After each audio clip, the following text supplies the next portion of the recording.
Hello everyone. In this video, I will show an unusual technology for laying decorative tiles under a brick. For many, the unusualness of such laying lies in the fact that I will not carry out the laying of decorative bricks in the usual way for everyone from bottom to top, but on the contrary, from top to bottom. Many will ask why such difficulties.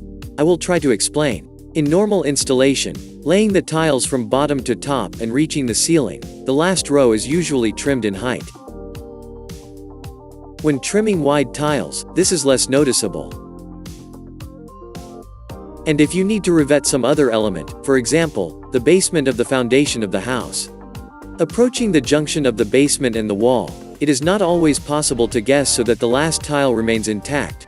Most often in such a situation the upper part of the tile will have to be cut. And if it is a narrow tile or brick, then trimming an already narrow element will make it ugly and completely unattractive. Such trimming is still possible where the edge of the tile, for example, at the junction of the basement and the wall, will be covered with some kind of ebb. But in a situation with interior decoration, cut bricks right at the ceiling, in the most conspicuous place, can ruin the whole picture. In order to exclude the trimming of the top brick, and start laying from the hole, they just resort to laying from top to bottom. The bottom row of bricks is less conspicuous and much easier to cut or connect to the skirting board. For normal laying of decorative bricks, the walls must be flat and have the correct geometry. Who is interested in how to prepare walls, make light leveling plaster, or complete alignment with beacons and how to install beacons, you can see in my other videos, the link to which I will leave in the description of this video. In this situation, tiles imitating old bricks will be laid on the wall. These tiles have different geometries and cut corners. This collection consists of different colors and shades. In this connection, I make a preliminary layout of the brick on the floor, placing individual tiles so that they do not converge in one place into one color. Decorative brick-like tiles will be laid with seams, which will subsequently be embroidered with a special grout. To create seams, I use universal inserts. For gluing, I use tile adhesive for artificial stone. This adhesive has good slip resistance. I dilute the glue so that it is thick, not liquid. On a pre-primed wall, I apply glue with a wide spatula, after which I smooth it with a notched spatula with a large tooth.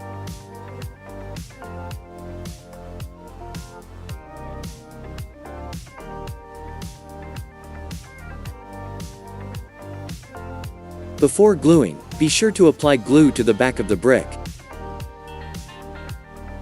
I start the row from the corner. It is undesirable to glue the tile below, and then try to lift it up. Since the glue mass tends to return to its original state, the tile moved up in this way will most likely return back.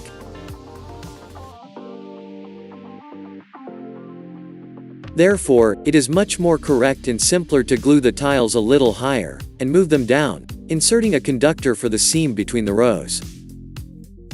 Pressing the tile into the solution, for better fixation, you can lightly tap it with your hand.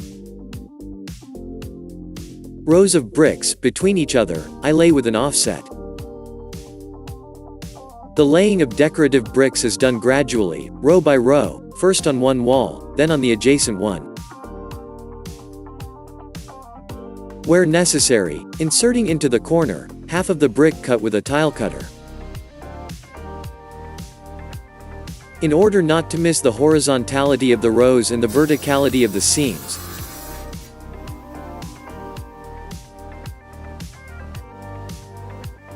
at the request of the customer, in the corner I do the joining of bricks with a gap every one row. I use a laser level, periodically checking the vertical and horizontal along it.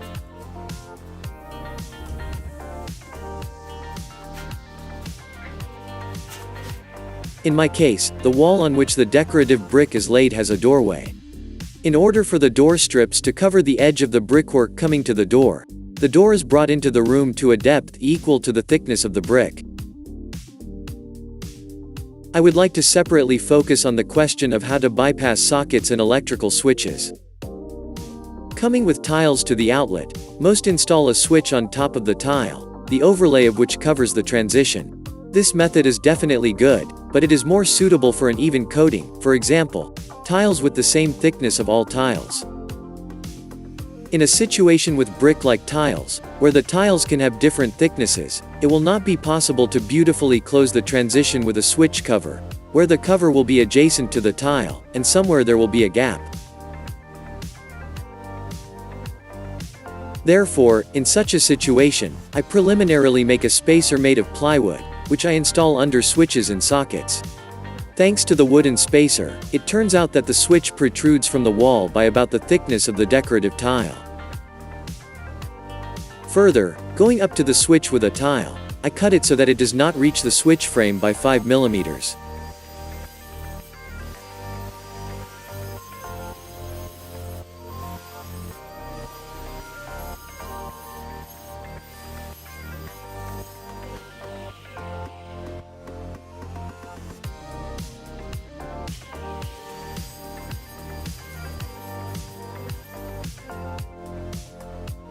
Thus, I lay the tiles around the switch, and the remaining gap around the perimeter of the switch, in the future, can be filled with a sealant matched to the color of the brick.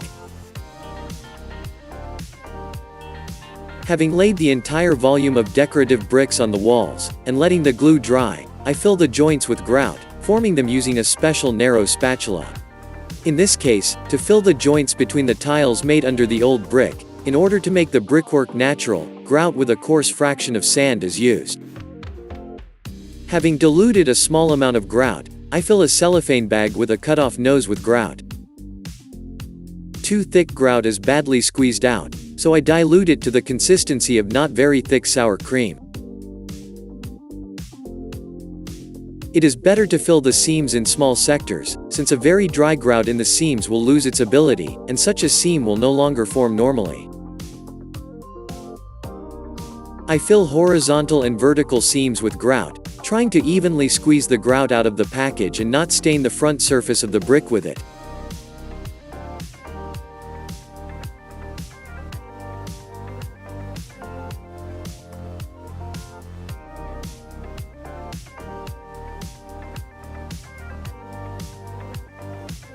Next, letting the grout dry a little, I smooth the seams with a concave metal brick spatula.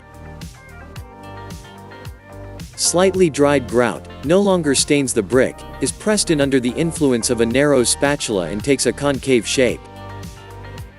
Then, after letting the grout dry for a while, using a thick paint brush with hard and short bristles, I make the final formation of the seam, sweeping away the excess grout, removing defects, transitions and remaining traces of the metal spatula.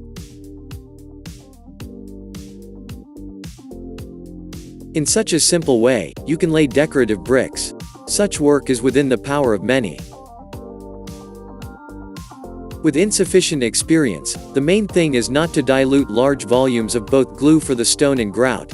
Do not try at one time, form seams on the entire wall at once, and then you will definitely succeed. On this let me finish, do not forget to subscribe. Good luck to everyone and see you soon.